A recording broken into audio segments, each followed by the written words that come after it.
What's up YouTube? Capital G here, checking out some brand new XC monsters that just got revealed coming out of Rise of the Duelist. One of them is actually for the Rika archetype, and Lord knows they definitely need all the help that they can get. Unfortunately, Rika looks like the only archetype from, the Secret Slayers booster set that is not going to be meta, because you guys know how I feel about Adamanticators, and it looks like Eldritch is going to be accomplishing some great things. But let's see if Konami can get Rika back on track. Anyways, this is Strene, the Rika Queen. She is a rank 4 water plant XC monster, 2000 attack, 2000 defense. She's completely generic, requiring just 2 level 4 monsters, and then both of your effects are hard once per turn, but you can use them, of course, in the same turn. Your first effect says you can detach 1 material from this card, then target 1 plant or Rika card in your graveyard, add it to your hand. Second effect, if this card is distributed while it has an XC material, you can special summon 1 rank 5 or higher plant XC monster from your extra deck or graveyard, then you can attach this card to it as an XC material. Well, how about that? It looks like third time was the charm, because to me, and this is just my opinion, this is the best XC monster that the Rika archetype has, and I think it's by a pretty significant margin. If you look at the other 2 Rika XCs, you've got the rank 6 that is just kind of watered down Monster Reborn, brings the monster back from the graveyard, but the monster's effect is negated, so it's like, I guess that's okay. And then you have the rank 8. A lot of people argue that the rank 8 is just a worse version of Dingirsu, just being able to get rid of monsters on your opponent's side of the field. It does target, unlike Dingirsu, doesn't offer any protection. It can become a quick effect, but I generally believe it's just a little worse version of Dingirsu. This card is awesome. Number 1, you just activate the first effect and you're instantly going to break even on advantage. You put 2 monsters into this, and no matter what, you should have at least 1 Rika card or 1 plant monster in your graveyard. So this card is excellent for recovery. It can even get you, non-monsters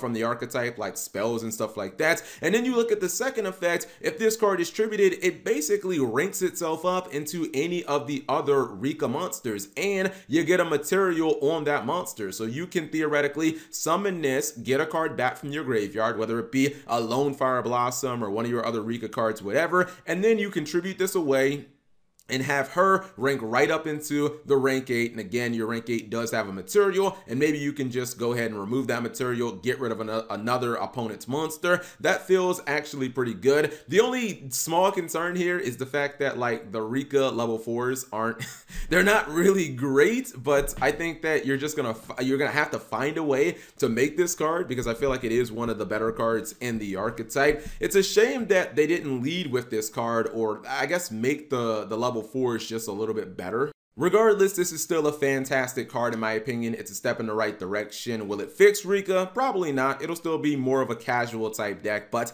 this is still a great card nonetheless. Next up is Vespinate, the Spinbreaker, and no, Reddit, this is not a Battle Wasp card, or as I like to still call them, B-Force. That's the OCG name.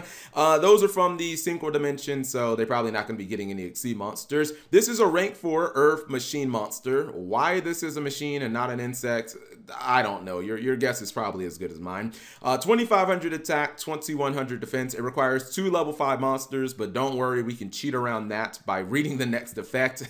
That says once per turn, you can XC summon Vespinate by using 1 rank 4 XC monster you control as material. Transfer the materials over to Vespinate. Cannot be used as XC material during the turn it was XC summoned, and your second effect is a hard once per turn. The first effect is pretty simple. It says if this card attacks a defense position monster, inflict piercing battle damage. The second effect says if this XC card or this XC summon card and its owner's control is destroyed by an opponent's card, I'm gonna assume that that includes battle as well.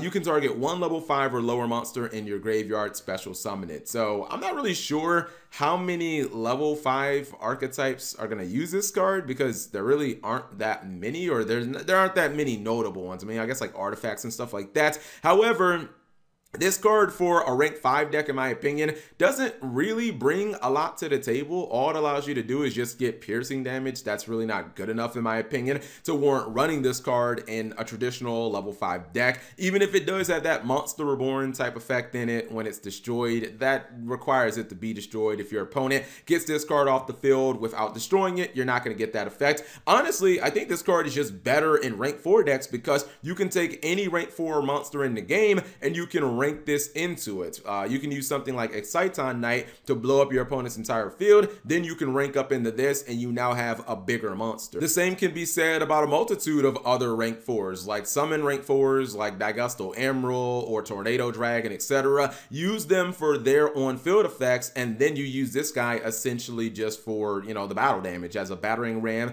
to get over one of your opponent's monsters. Some people argue that this card is like, it should have came out maybe an era or two ago. Honestly, this feels like a card that probably should have been released during like the Arc V era. I think that would have made a lot of sense. But again, if you are running a dedicated like level 4 and or a deck that summons a lot of rank 4s, I don't see really the harm in splashing in one copy of this card. Maybe there'll be situations where the piercing damage can be game ending, but outside of that, I think if you're going to summon your rank 4s, you might want to have this option just for the utility of being able to use it as a beater. Anyways, whatever you guys think of these two XC monsters, you leave that in the comment section below. Thank you guys for watching. As always, subscribe if you have not already, and turn on that notification bell for daily videos.